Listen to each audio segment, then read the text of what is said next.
Hi, everybody. Happy Monday. Today is April 6th, and it's day 19 of missing my kiddos. That's a long time, my friends. Anyway, I emailed your parents last week. If you could please have your parents email me back, because I need to be able to document their information and send it into the district. I'd really appreciate it. Thanks. And we are still reading Henry and the Clubhouse by Beverly Cleary. And again, I don't own the rights to any of the books I read. I just love her books and I want to share them with you. Ian, I can hear you, child. Oh yeah, chapter 2. Henry and the new dog. What? Henry soon found that there was not enough wood in a bathtub crate to build a really good doghouse. As he rode around the neighborhood delivering papers, he kept his eye out for any old boxes or packing cases that he could use. There was one empty house in the neighborhood which he passed every day, hoping he would get some packing cases from the new owners. But the house remained empty. Wood was so scarce, what that means is that it's like hard to find, that he was about to give up the idea of a house for Ribsy when he had an unexpected piece of good luck. Most of the houses in Henry's neighborhood had been built way back in the 1920s when cars were shorter and narrower than they are today. Well, and then that was in the 50s that this book was written. Now many people were finding their new cars too long for their old garages, and so they built box-like additions onto the ends of their garages to make them long enough for their cars. One neighbor, Mr. Bingham, was not so fortunate. When he proudly drove his new car into his garage, he found there was no way for him to get out of the car.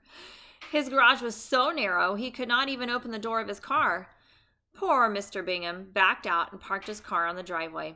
All the neighbors on Klickitat Street had a good laugh over this, and Mr. Bingham announced that he was going to tear down his old garage and build a larger one. As soon as Mr. Bingham began to tear down the garage, Henry rode his bike over to his house to ask if he could have some of the old lumber. "Sure, Henry, help yourself," said Mr. Bingham, who was prying at a board with a crowbar.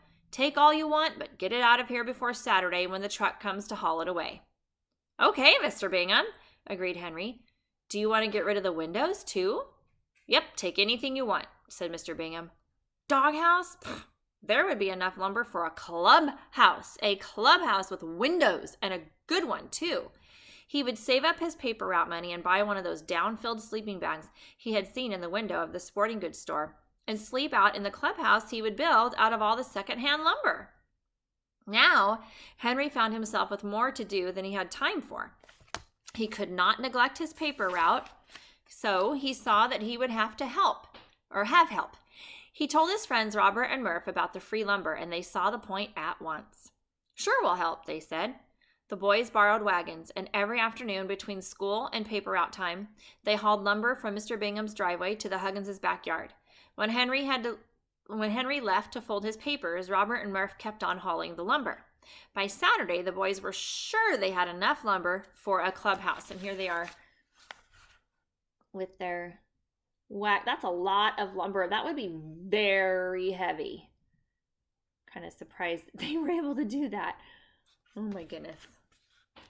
Oh, even Ribsy's carrying a piece. I didn't notice that. Did you see that? Careful with the nails. That's cute.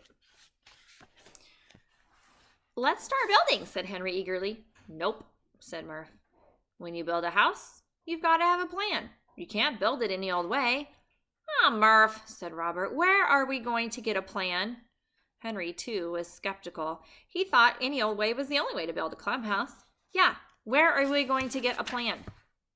"I can draw one," said Murph. "I'll do it this weekend, but remember, when we get the clubhouse built, no girls allowed." "No girls allowed," vowed Henry and Robert.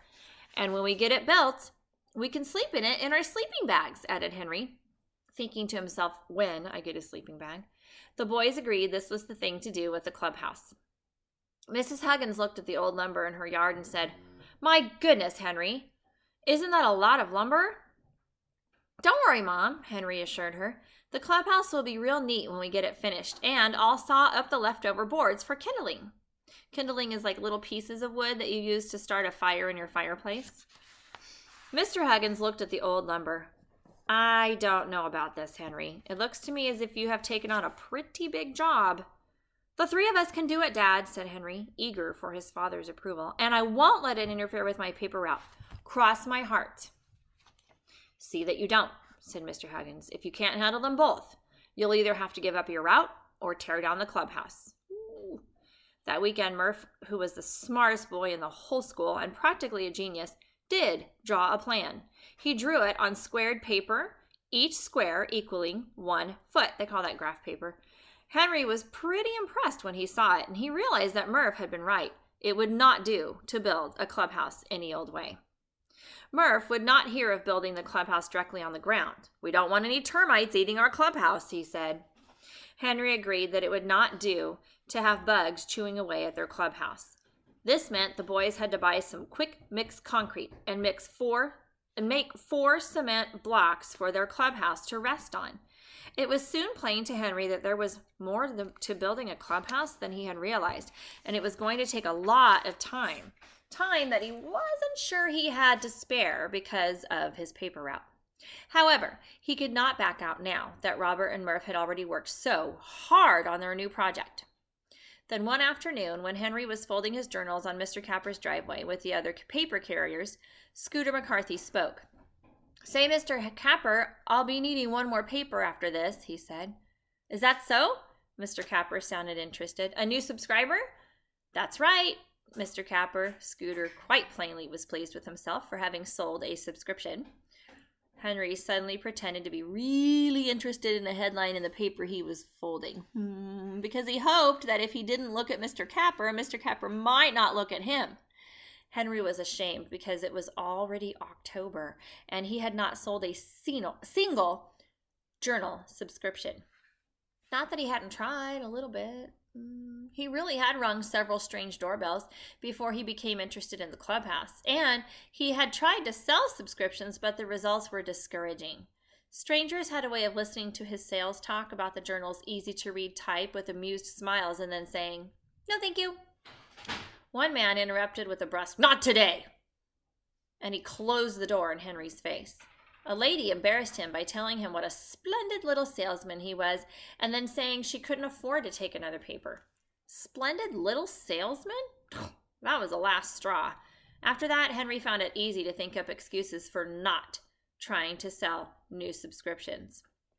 Now, Mr. Capper was saying, "Good for you, Scooter. Suppose you tell us how you went about selling this subscription." "Oh, it was easy," boasted Scooter, stuffing his folded papers into his canvas bag. "I just told this man what a good paper the journal was, and he said he didn't have time to read it because he went fishing every Sunday, and I said, 'You could use it to wrap your fish eggs in,' and he laughed and said, 'Okay, put him down for a subscription.' So I did." "Ha! I call that quick thinking on your part, Scooter," said Mr. Capper. "The rest of the boys could take a lesson from you." Out of the corner of his eye, Henry could see Mr. Capper looking around the group of boys. "Henry, what about you?" asked Mr. Capper. "You haven't turned any subscriptions in since you have started your route." "Well, I've been trying," Henry said, admitting to himself that he really had not tried very hard. He had been much too busy with the clubhouse. "Look, I know it's hard to get started sometimes," said Mr. Capper sympathetically. "I'll tell you what. The other day, I saw a sold sign on a house on your route. When the new owners move in, march right up to that front door and ring that doorbell and sell them a subscription to the paper." "Yes, sir." Mr. Capper made it sound so easy. March right up and sell them a subscription just like that. "I'll try, Mr. Capper," said Henry, who knew the house the district manager was referring to. It was the house where he had once hoped to get enough old boxes to build a doghouse. Seemed like a long time ago. And so, each day, as Henry delivered his papers, he watched for the new owners to move into the empty house. When he finally did see packing crates and empty cartons stacked on the driveway, he decided he should give the people a little time, like about a week, to get settled before he marched right up and rang that doorbell. The next afternoon, Mr. Capper said, "Well, Henry, I see the new owners have moved into the empty house." "Yes, I'm going over today as soon as I finish my route," promised Henry, knowing that he couldn't put off the task any longer. When Henry had delivered his last paper, he hung his canvas bag in the garage, washed his hands, combed his hair, And, followed by Ribsy, he walked the 2 blocks to call on the new neighbor. He did not ride his bike because it seemed more businesslike to go on foot. As he approached the house, he whispered to himself some of the things he planned to say. "Good afternoon, I'm Henry Huggins, your journal newsboy. I deliver the journal to a lot of your neighbors." That much he was sure of, but he did not know what to say next. "Find a selling point," Mr. Capper always said. "Talk about some part of the paper that would interest a new subscriber." Henry walked more and more slowly. Ribsy finally had to sit down and wait for him to catch up. The journal had a good sports section, a good church section. How was Henry supposed to know what would interest a new subscriber? What if he told somebody about the church section when all he wanted to read was the funny papers? But before Henry could decide what to say, he met Beezus and her little sister Ramona. Yeah, of course. Ramona was wearing a loop of string around her neck. The ends of the string were fastened with Scotch tape to a cardboard tube. "Hi," said Henry to Beezus. "What are you doing?" "Keeping Ramona away from the TV," answered Beezus. "Mother says she spends too much time in front of it." We won't talk about that subject right now. "Ask me my name," Ramona ordered Henry. Henry could feel no enthusiasm at all for this new game of Ramona's. "What's your name?" he asked in a bored voice rather than risk Ramona having a tantrum because he wouldn't play. Ramona held the paper tube in front of her mouth. "My name is Danny Fitzsimmons," she answered, looking down at the sidewalk and smiling in a self-conscious way that was not at all like Ramona. "It is not," contradicted Henry. "You aren't even a boy." "She's just pretending she's being interviewed on the Sheriff Bud program," explained Beezus. "That's her microphone she's holding." "Oh," was all Henry could find to say. And here's a picture of Ramona holding her microphone. Which is what? What is that in her hand? Can you guys tell? It's a paper towel roll tube thing, which I've been saving for some art project. Who knows? That would be the faucet running. Okay. "My name is Danny Fitzsimmons," repeated Ramona, smiling shyly in an un-Ramona-like way. "And I want to say hello to my mommy and my daddy and my sister Vicky, who's having a birthday, and Mrs. Richards, who's my kindergarten teacher, and Lisa Kelly, who's my best friend, and Gloria Lofton, whose cat just had kittens, and she might give me one, and her dog Skipper, and all the boys and girls in my kindergarten class, and all the boys and girls in Glen Wyndham Elementary School, and Georgie Bacon's sister Angela, but I won't say hi to Georgie because I don't like him, and..." "Oh, for Pete's sake!" Henry was disgusted with Ramona's new game. "Why don't you say hi to the whole world and be done with it?" He had no time for this sort of thing. He was on his way to sell a journal subscription and get back to the clubhouse. "So long, Beezus," he said. "And Bobby Brogdon, who has a loose tooth," Ramona was saying as Henry went on down the street. When Henry came to the house that was his destination, he turned to Ribsy and said, "Sit." Not because he expected Ribsy to sit, but because he wanted to put off ringing that doorbell for just a little bit longer.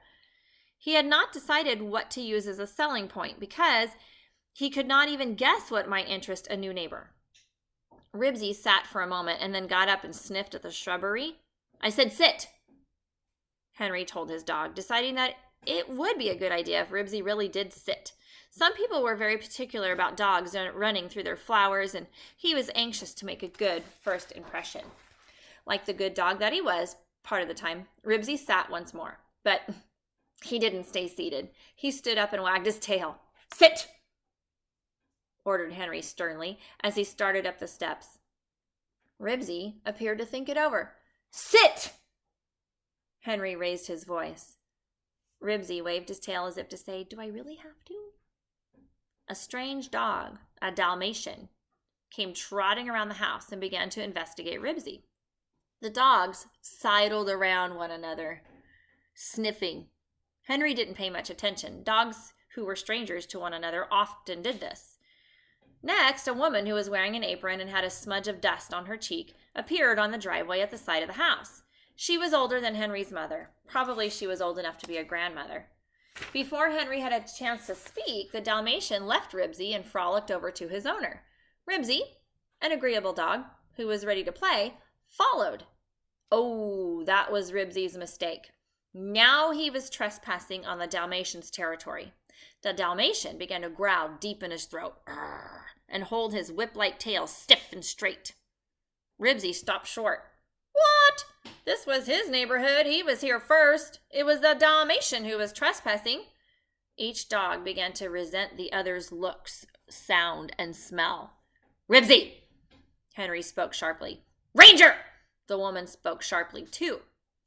The dogs paid no attention to their owners. Each was too intent on letting the other know exactly what he thought of him.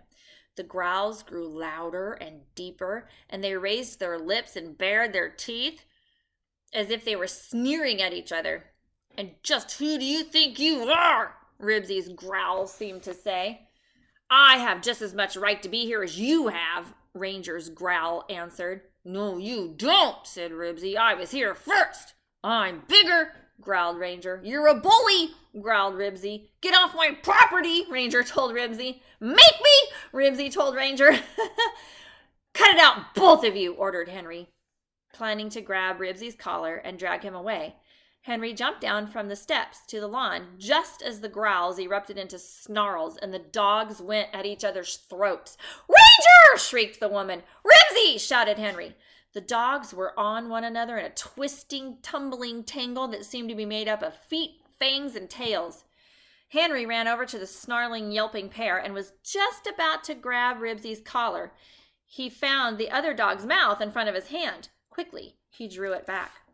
He saw that he could not stop the fight, and since he couldn't stop, he wanted Ribsy to win. If it had not been so important for him to sell a subscription, he would have yelled, Get him, Ribsy!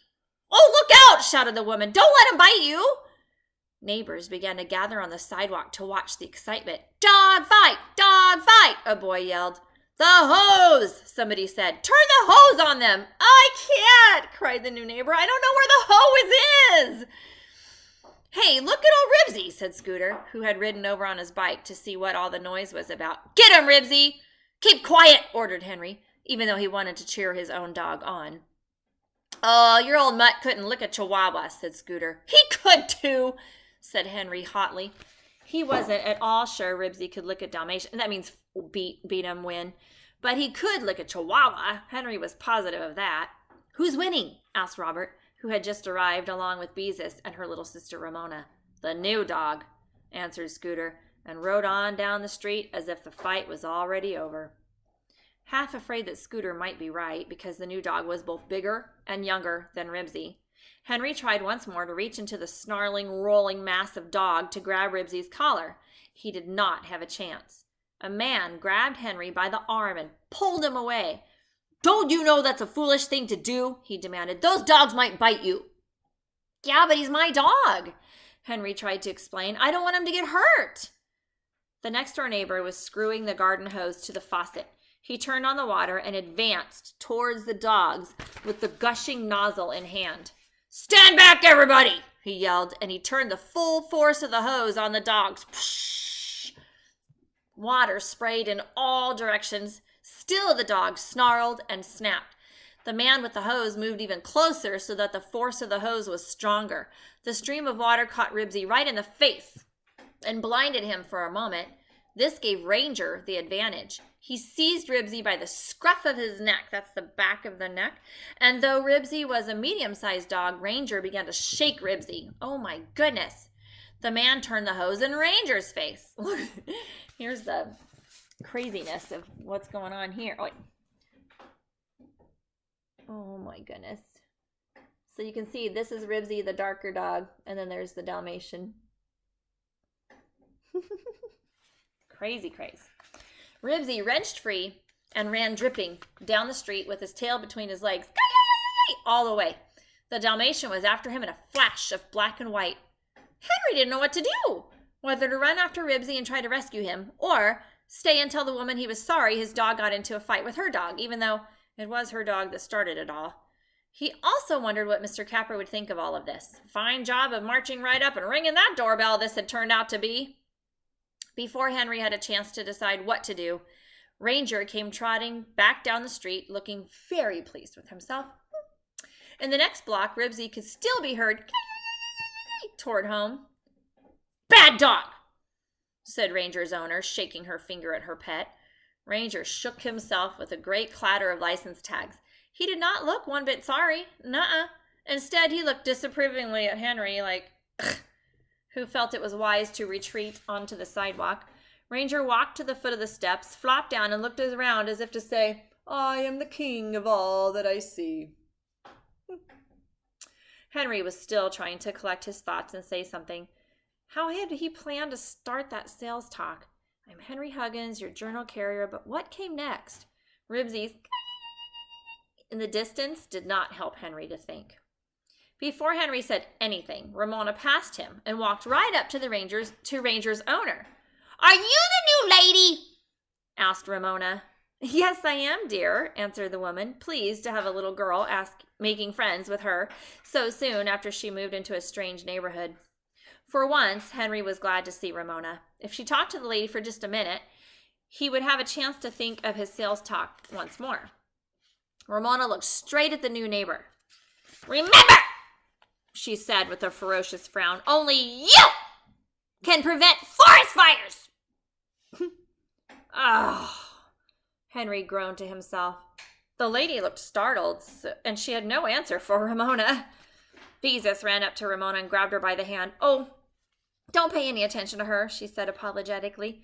She says that to everybody because she hears it on TV so much. You know, Smokey the Bear comes on and says it between commercials. Oh, yes? The lady did not look as if she understood at all. Maybe she didn't even own a TV. Come on, Ramona.